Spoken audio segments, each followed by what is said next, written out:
Be ready. 5 seconds. Start. To give vocational education a real push, a thrust, we have to produce or build a demand for people with vocational education. It is no use giving vocational education if there is not demand for people with such education in the market. Again, this brings me to a much wider perspective, and the new education system must be seen in this perspective. We must first build a picture of what we want India to be like 10 to 15 years from now. What will industry be like? What will agriculture be like? What will services be alike?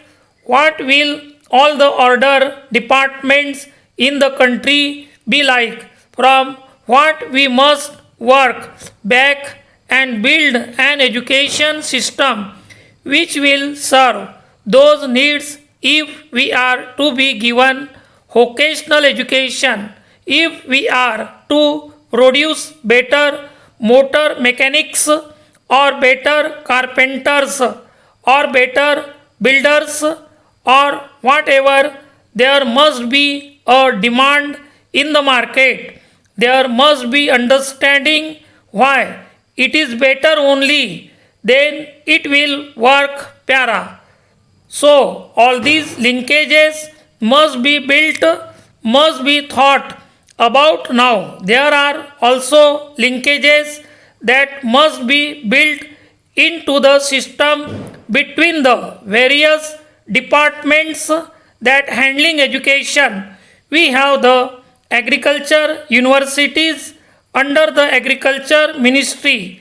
We have industrial training institutes under the labor ministry. We have law colleges under the law ministry. We have electronics under the department of electronics.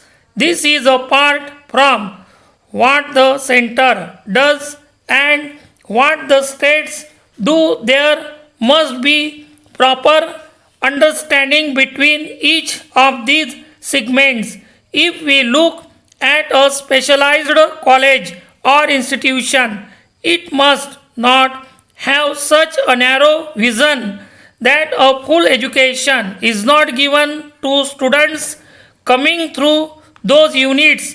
It is not good enough to train somebody in an agriculture college and limit him to a very narrow perspective.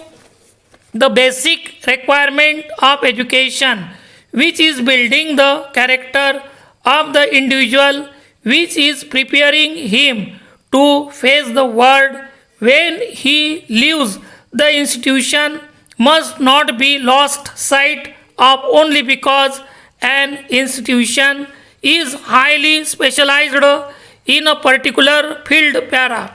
We have treated education as a part of the poverty eradication program.